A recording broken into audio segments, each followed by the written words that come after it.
최근에 종영한 드라마 가운데 미스터 선샤인의 주인공들이 나눈 한 대화가 참 인상적이었습니다.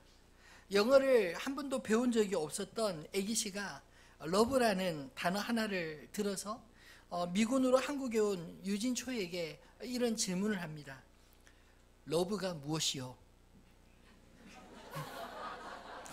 이거 애기 씨니까 좀 더 가늘게 해야 되는데 제가 새벽이라 지금 약간 정신이 몽롱하네요. 러브가 무엇이요? 근데 그걸 왜 묻는 거요? 하고 싶어 그로 벼슬보다 좋은 거라 하더이다. 뭐 생각하기에 따라서 허나 혼자서는 못하고 함께할 상대가 있어야 하지. 그럼 나와 같이 하지 않겠소? 아녀자라 그로 내 총도 쏘는데 총 쏘는 것보다 더 어렵고 그보다 더 위험하고 그보다 더 뜨거워야 하오. 뭐 이런 내용입니다.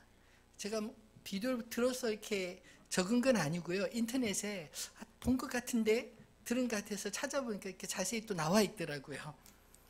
아마도 이 대화 속에서 중요한 메시지는 무엇이냐면 이 사랑은 혼자서 할 수 없다. 어렵지만 벼슬보다 좋은 것이다. 뭐 그런 내용 아닌가요? 사랑은 정말 어려운 것 같습니다. 혼자 하는 게 아니라 누군가 대상을 정하고 함께 해야 되기 때문에 내 마음만 잘 전달되는 게 아니라 상대방의 마음도 잘 읽고 또 그 마음을 알아줘야 되기 때문에 사랑이 그렇게 어려운 게 아닐까요? 오늘 우리가 읽은 본문의 이야기도 사랑에 대한 이야기입니다. 누구와 누구의 사랑 이야기인가요? 하나님과 그의 백성 이스라엘 자손들과의 사랑에 대한 이야기를 언급하고 있지 않습니까? 하나님은 그의 백성들을 향해서 내가 너희를 사랑하였노라 이렇게 말씀하고 있습니다. 근데 그 말에 대한 이스라엘 백성들의 반응은 생각보다 참 시크합니다. 아니, 주께서 어떻게 우리를 사랑하셨습니까? 이렇게 되묻고 있는 것입니다. 그 하나님의 사랑을 도무지 믿을 수 없다는 그런 반응 아닐까요? 여러분은 어떠십니까? 여러분은 하나님으로부터 내가 참 사랑받고 있구나 이렇게 느끼고 계십니까? 아니면 하나님께서 나에게 너무 무관심한 거 아니야? 이런 생각이 들 때 있지 않으셨나요? 우리 신앙이 하나님과의 관계로부터 출발하기에 이 질문에 대해 나의 생각을 정리하고 확인해 보는 것은 대단히 중요한 문제라 생각합니다. 오늘 우리가 읽은 이 말라기서의 첫 번째 메시지를 통해서 우리를 향하신 하나님의 사랑을 확인할 수 있는 그런 은혜가 있기를 주님의 이름으로 축원합니다. 말라기서는 구약의 마지막 선지자로 그가 활동했던 시기는 첫 번째 바벨론 포로들이 돌아와서 예루살렘에서 다시금 새로운 삶을 시작했던 시기, 즉 학개와 스가랴 선지자의 활동으로 성전 재건도 끝나고 난 이후 한 10여 년 지난 그 시기였습니다. 아직 느헤미야 시대의 종교개혁 이전에 어느 시점에 이 말라기 선지자가 활동한 것입니다. 그들이 포로에서 돌아올 때 꿈꾸는 것 같은 희망과 희망에 부풀어 있지 않았을까요? 그들이 성전을 재건할 때 하나님의 영광이 예루살렘에 회복되리라는 그런 기대감이 충만하지 않았겠습니까? 그런데 이제는 그 모든 소망들이 다 이루어졌음에도 불구하고 그들이 고향으로 돌아오고 또 그들이 성전 중심의 신앙을 다시 회복했음에도 불구하고 여전히 그들의 삶의 소소한 문제들은 여전히 커 보이고 매일같이 반복되는 삶의 일상들은 지쳐가는 그런 모습이었다는 것입니다. 어쩌면 하나님께 기대했던 삶의 문제들이 완전히 해결되길 바랬지만 여전히 똑같이 반복되는 그 하루하루들이 그들에게 여전히 해결되지 않는 구원처럼 느껴졌던 것은 아니었을까요? 마치 하나님의 돌보심과 사랑을 받지 못한다 그렇게 생각하는 것 같이 말입니다. 이렇게 회의적인 이스라엘 향한 하나님의 해법은 무엇이었을까요? 사랑하였노라라고 말하여도 주께서 어떻게 우리를 사랑하셨습니까? 이렇게 되묻는 그들에게 주님은 어떻게 설득하셨을까요? 오늘 말씀을 통해 하나님께서 제시한 사랑의 증거가 오늘 나에게 말씀하시는 하나님의 사랑의 언어로 들려지게 되기를 바랍니다. 첫 번째로 하나님이 제시한 사랑의 증거는 한 번 정하신 사랑, 변함이 없으신 하나님 자신을 들어서 이야기하고 있습니다. 2절로 3절 말씀을 한번 다시 읽어볼까요? 여호와께서 이르시되 내가 너희를 사랑하였노라 하나 너희는 이르기를 주께서 어떻게 우리를 사랑하셨나이까? 에서는 야곱의 형이 아니냐? 그러나 내가 야곱을 사랑하였고 에서는 미워하였으며 그의 산들은 황폐하게 하였고 그의 산업을 광야의 이리들에게 넘겼느니라. 가만히 읽어보면 좀 뜬금없는 이야기처럼 들리지 않나요? 우리가 기대할 수 있는, 아니 적어도 이스라엘 백성들이 하나님께서 정말 우리를 사랑하셨다고 하는데 그 증거를 설명한다고 하면 어떻게 사랑했는지 좀 더 디테일한 그런 내용을 말씀해 주시면 좋을 텐데, 오늘 본문의 내용은 쌍둥이 형제 에서와 야곱 중에서 하나님이 야곱은 사랑하고 에서는 미워하였다, 뭐 이런 이야기를 하고 있기 때문입니다. 아니 왜 에서는 사랑하지 않으셨을까요? 야곱을 특별하게 선택한 이유도 언급되어 있지 않지 않습니까? 다만 하나님 자신의 선택과 의지만이 오늘 본문 속에 강조되어 있는 것처럼 보여집니다. 여러분, 우리가 지난해 창세기 강의했던 말씀들이 기억나시나요? 이 에서와 야곱에 대한 그 말씀들을 한번 추억하며 떠올리시면 좋겠습니다. 사실 에서와 야곱의 삶의 궁극적인 차이는 그들의 선택에 달려 있었습니다. 에서는 하나님 없는 삶을 선택했습니다. 그 역시 아브라함의 손자요 이삭의 장남으로서 하나님의 언약을 누구보다 잘 알고 있었던 그런 사람 아니었겠습니까? 그럼에도 불구하고 에서는 들의 야성을 좋아하고 힘을 추구하며 자기 힘을 의지하며 사는 전형적인 사람이었습니다. 장자권을 팥죽 한 그릇에 팔아먹고 아버지 이삭이 죽자 약속의 땅 가나안을 스스로 떠나 당시 왕의 도로라고 일컬었던 그 요지 세일산으로 거처를 옮겨서 그곳에서 하나님과 전혀 상관없는 삶을 살았던 것입니다. 반면에 이 야곱은 같은 배에서 나온 쌍둥이 동생이지만 그는 하나님의 축복, 할아버지 아브라함과 아버지 이삭을 이어 장자로서 그 기업을 쟁취하고 싶은 그런 열망이 있었습니다.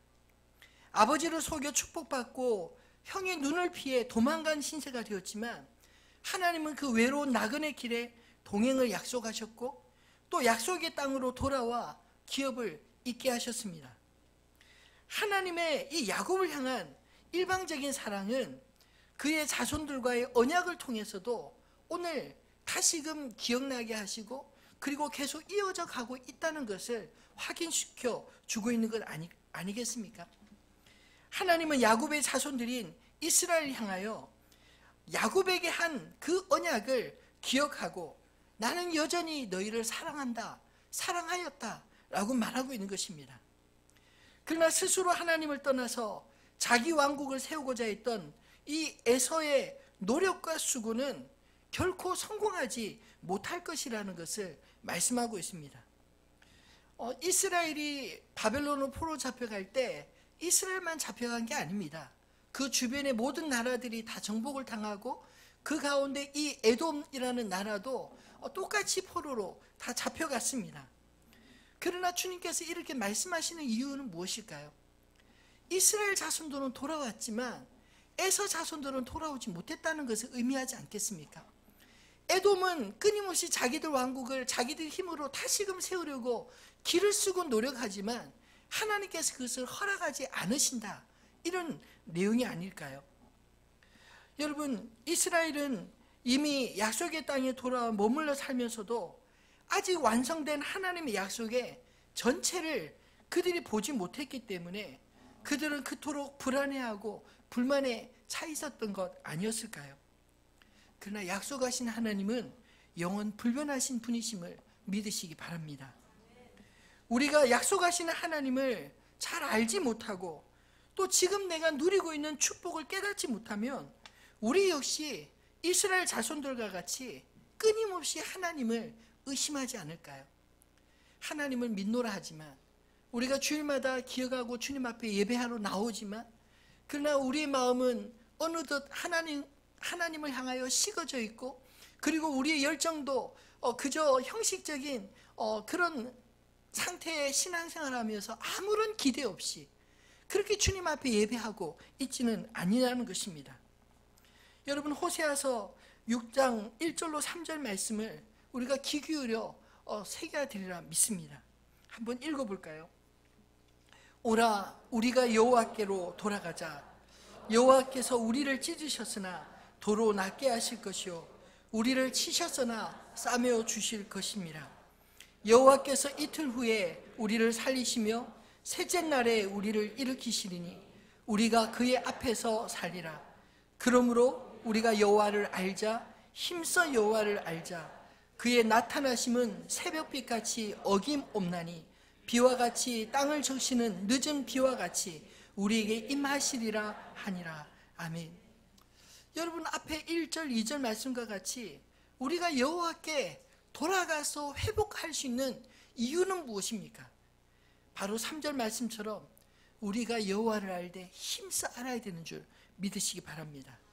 그의 나타나심은 새벽빛같이 어김없나니 비와 같이 땅을 적시는 늦은 비와 같이 우리에게 임하시느니라.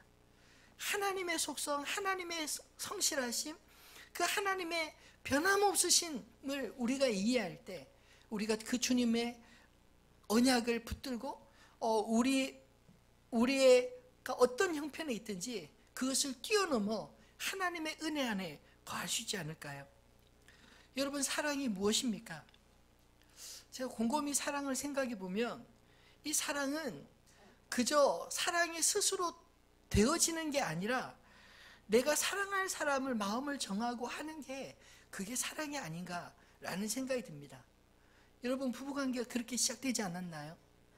여러분, 자녀들이 그렇게 사랑스러운 이유가 여러분 마음을 두었기 때문에 그것이 아닙니까? 우리는 흔히 생각할 때 사랑할 행동을 해서만 사랑할 수 있게 되는 것이라 생각하지만 사실 마음이 사랑하기로 정해지면 그냥 조금 마음 속상하고 힘들어도 그래도 사랑하게 되는 게 그게 사랑이 아닐까요? 예를 들면 가족의 사랑, 특히 부모가 자식을 향한 사랑이 그렇지 않습니까? 부부간에 처음 만날 때도 사랑하기로 마음을 정하고 나니까 그 사람이 사랑스러워 보이고 예뻐 보이고 그리고 내 사람인 것처럼 느껴지지 않나요? 여러분, 하나님께서 야곱을 향하여 가지신 사랑이 이와 같지 않았을까요? 오늘 성경에 나와 있는 그 내용을 보면 이게 무슨 말일까 싶지만 사실 하나님께서 말씀하시는 내용의 요지는 그것입니다. 마치 내가 내 아내를 사랑하듯 내가 내 자녀들을 사랑하듯 하나님께서 이스라엘 야곱을 사랑하고 그리고 야곱의 후손들을 내가 지금도 영원토록 사랑하고 있다, 이 이야기를 하고 있다는 것입니다. 이렇듯 한번 정하신 사랑, 변함없이 신실하신 그 하나님의 사랑을 알 때 우리 안에 그 사랑에 대한 불신과 초조함과 불안을 이기고 주 안에 거할 수 있는 저와 여러분 되어질 줄로 믿습니다. 두 번째로 오늘 본문에서 하나님이 제시한 사랑의 증거는 여전히 하나님의 사랑 안에 있는 우리 자신이라고 말하고 있습니다. 여러분, 에서는 왜 안 되고 야곱은 왜 될까요? 야곱을 묵상하면서 계속 왜 야곱인가라는 질문이 들었습니다. 여러분, 동시에 여러분의 자신에게도 한번 던져볼까요? 하고 너무나도 많은 사람들 중에 왜 여러분이십니까? 하나님께서 왜 여러분을 사랑하실까요? 오늘 말씀에서 하나님은 야곱을 선택한 이유를 자세하게 말씀하지 않으셨습니다. 오히려 야곱을 사랑한 그 사랑이 지금까지 변함이 없다, 이 말씀만 하고 있습니다. 앞에서도 잠깐 언급했지만 에서와 달리 야곱은 하나님의 축복을 갈망하고 그리고 쟁취해 나갔던 사람이었습니다. 에서에게 팥죽 한 그릇의 장자권을 샀고요. 이것은 마치 우리나라 유교적 문화로 친다면 둘째 혹은 막내가 그 첫째 대신에 장자의 그 권한을 가져오는 것, 마치 제사를 가져와서 지내겠다, 뭐 이런 것과 같은 것 아닐까요? 또 눈이 어두운 아버지 이삭을 속여서 형 에서의 축복 기도마저 얄밉게 가로챕니다. 뻔히 들통날 거짓말 때문에 결국 야곱은 형의 얼굴을 피해 외삼촌의 집으로 피신하지 않습니까? 그런데 그런 야곱에게 아브라함의 하나님, 이삭의 하나님은 정말 그가 믿었던 것처럼, 그가 정말 갈망했던 것처럼 그의 꿈속에 나타나시고, 그리고 아브라함의 하나님, 이삭의 하나님, 나 여호와가 이제 너와 언약을 맺겠다, 그렇게 말씀하지 않으셨습니까? 또 삼촌 라반의 집에서 떠나 이제 고향 가나안으로 돌아오는 길에 그가 가장 걱정되었던 형 에서를 만나기 직전 그는 야복강에서 묵상하던 중에 천사를 만납니다. 그리고 이유를 알 수 없는 천사와 씨름하던 중에 그 천사가 가고자 할 때 천사를 놓지 않으면서 천사에게 한마디 요구하는 게 있지 않습니까? 무엇이었나요? 나를 축복하지 않으면 내가 놓지 않겠나이다, 이렇게 말하고 있습니다. 여러분, 이 야곱에게 있어서 축복이라고 하는 것은 그의 인생을 이끌어가는 가장 큰 힘이 아니었을까요? 축복이 무엇입니까? 자기 힘으로 하는 것이 아닙니다. 하나님의 은혜를 갈망하는 마음이 아닌가요? 에서는 자기 힘으로 자기의 왕국을 건설하고자 했던 사람이었다면 이 야곱은 자기 힘으로가 아니라 하나님이 약속, 그러니까 하나님의 전능하신 은혜가 나를 덮고 나에게 임할 때 비로소 내가 살게 됨을, 비로소 내 삶에 의미가 있음을 아는 사람이었다는 것입니다. 물론 야곱은 그의 평생 그 이름처럼 형 에서의 뒷팔꿈치를 붙잡는 그런 삶을 살아온 게 사실입니다. 인간적으로도 늘 계산적이며 사람들을 속이는 얄미운 것도 사실이지만 그에게는 에서에게 없는, 아니 보통의 사람들이 가지지 못한 하나님의 약속을 향한 믿음이 있었다는 것입니다. 하나님의 축복만이, 하나님의 은혜만이 자신이 살 길이라는 확신과 갈망이 있었습니다. 여러분, 이게 믿음이 아닌가요? 여러분 안에 이런 믿음이 있으십니까? 우리가 야곱을 탓하기 전에 내 안에 그런 갈망함이 있는가? 하나님만이 나의 전부시라는 그분의 은혜와 축복 아니면 내가 살 수 없다라고 하는 그런 갈망이 있느냐는 말씀입니다. 세상 사람들은 에서와 같이 눈에 보이는 것, 그것을 바라보고 그것이 전부인 줄 알고 쫓아 살아가고 있지 않나요? 그러나 야곱과 같이 믿음의 사람들은 당장 눈에 보이는 것만 쫓아가는 것이 아니라 눈에 보이지 않지만 영원하신 하나님, 그리고 온 우주와 만물을 다스리시는 그 하나님을 믿고 그 하나님을 쫓아가는 사람들이라는 것입니다. 야곱의 자손 이스라엘 향해 하나님은 그의 언약을 잊지 않으시고 그들을 여전히 사랑하셨습니다. 이스라엘은 자신들이 하나님께로부터 사랑받지 못하고 있다, 이렇게 생각했지만 사실 그들 존재 자체가 이미 하나님의 사랑의 확실한 증거가 아니겠습니까? 포로에서 돌아와 약속의 땅에 거하는 것 자체가 이미 하나님의 사랑을 받고 그 약속의 성취가 되었다는 것을 증명하는 것 아닌가요? 여러분, 우리 자신이 하나님의 부르심을 받고 하나님을 아버지라 부르게 된 것, 이것이 이미 하나님의 사랑 안에 거하게 된 줄을 믿으시기를 바랍니다. 하박국 3장 17절로 19절에 보면 이런 말씀이 있습니다. 비록 무화과 나무가 무성하지 못하며 포도나무에 열매가 없으며 감람나무에 소출이 없으며 밭에 먹을 것이 없으며 우리의 양이 없으며 외양간에 소가 없을지라도 나는 여호와로 말미암아 즐거워하며 나의 구원의 하나님으로 말미암아 기뻐하리로다. 주 여호와는 나의 힘이시라. 나의 발을 사슴과 같게 하사 나를 나의 높은 곳으로 다니게 하시리로다. 사랑하는 성도 여러분, 이 고백이 저와 여러분의 고백이 될 수 있게 되기를 소망합니다.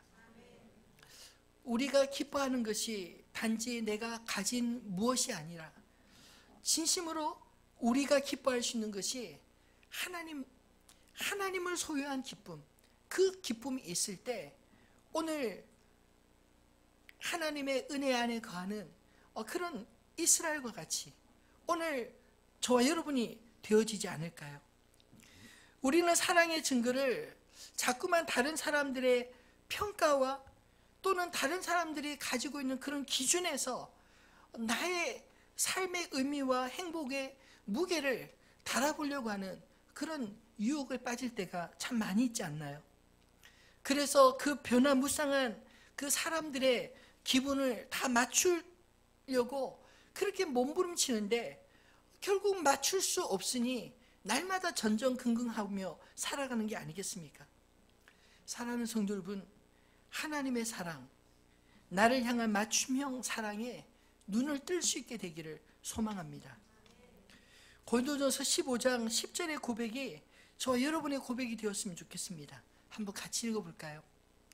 그러나 내가 나의 된 것은 하나님의 은혜로 된 것이니 내게 주신 그의 은혜가 헛되지 아니하여 내가 모든 사도보다 더 많이 수고하였으나 내가 한 것이 아니요 오직 나와 함께 하신 하나님의 은혜로다.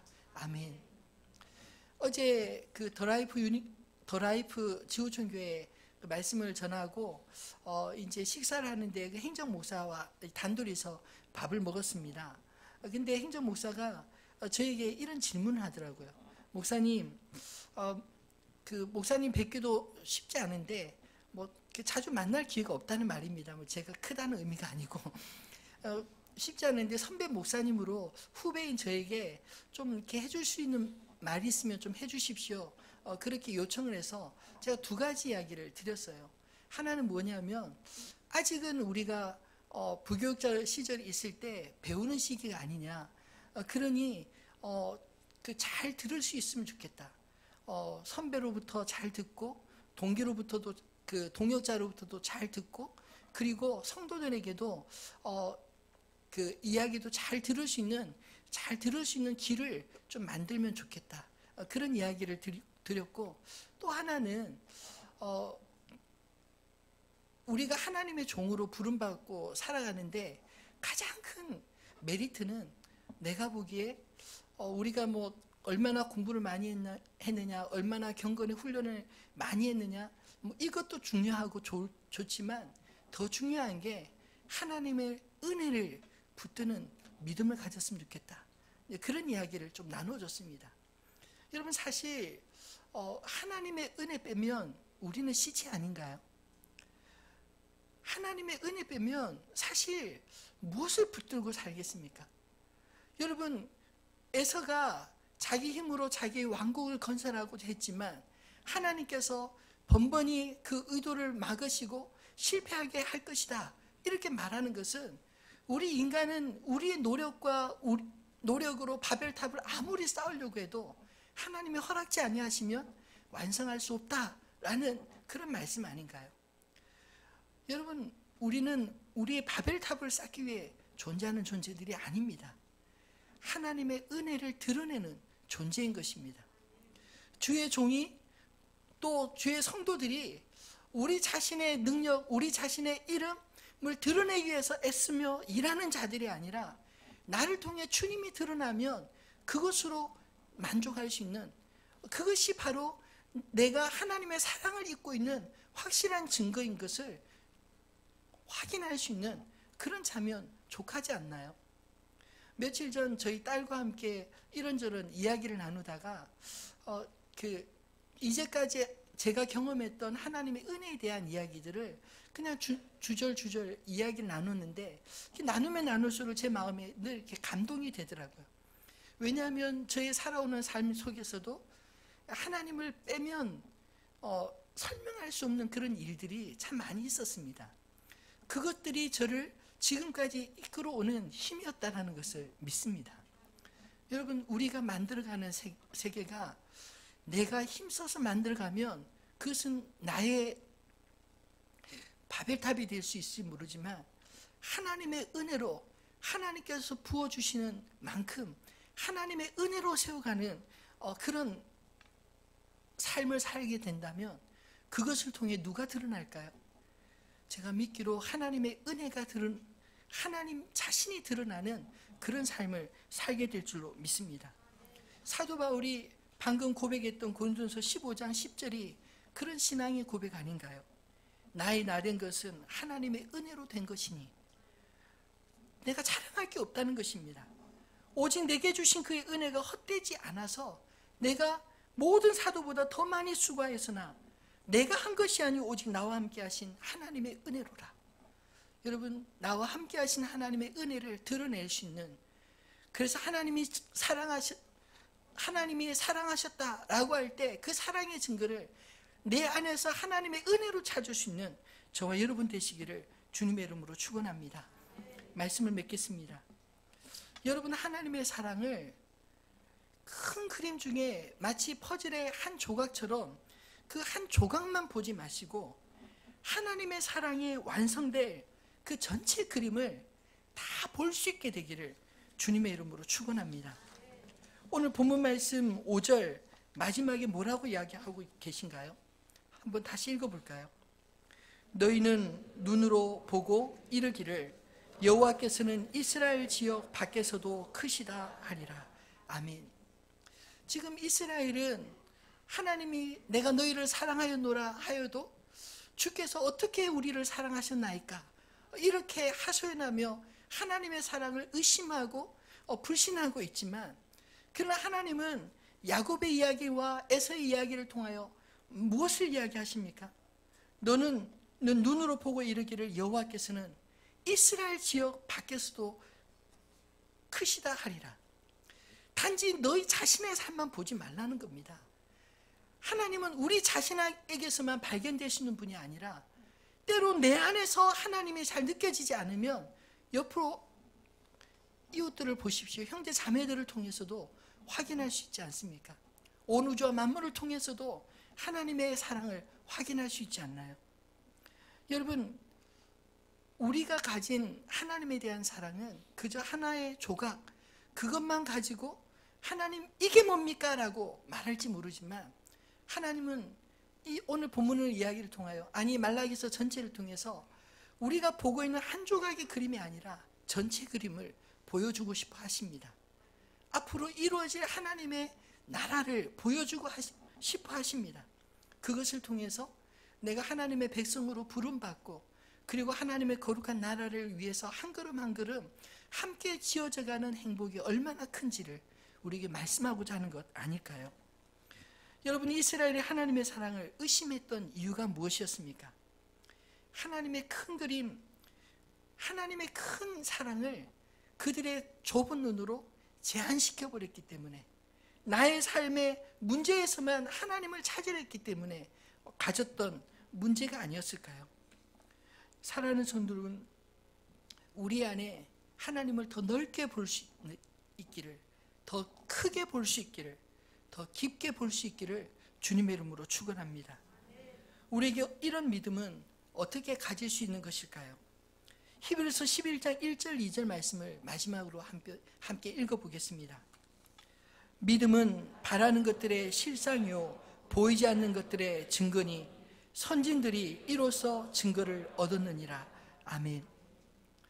여러분, 믿음은 우리가 소망하는 것들, 그것들을 현재 가져다가 지금 내가 사용하는 것, 이게 믿음이라고 설명할 수 있습니다.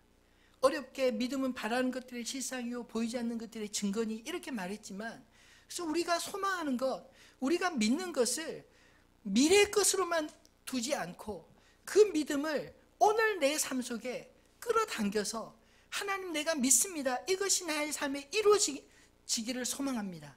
그리고 그것이 이루어진 사람처럼 살아가는 것, 이게 믿음으로 사는 삶이 아니겠습니까? 여러분, 하나님의 약속을 잘 믿으시기를 바랍니다.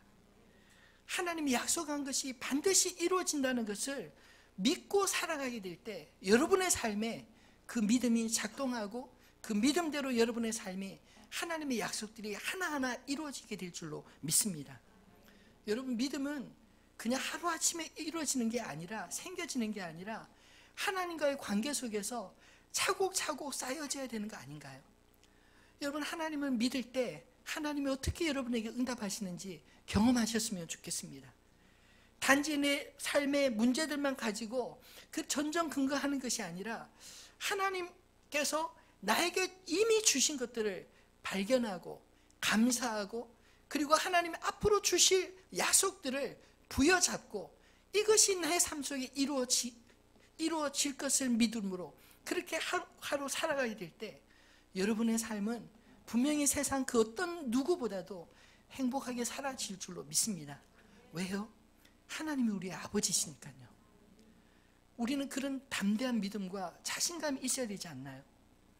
여러분, 믿음의 눈으로 보는 것과 세상 눈으로 보는 것은 저는 하늘과 땅의 차이라고 생각합니다. 하나님의 눈으로 이 세상을 바라볼 때 우리의 삶에 새로운 질서들이 생기게 되고 우리가 바라봐야 될 것이 무엇인지를 깨닫게 되고, 그리고 하나님과 함께 그의 나라와 그의 의를 구할 때 우리 안에 이 모든 것이 더불어 이루어지는 그런 은혜가 저와 여러분의 삶 가운데 날마다 이루어지게 되기를 주님의 이름으로 축원합니다.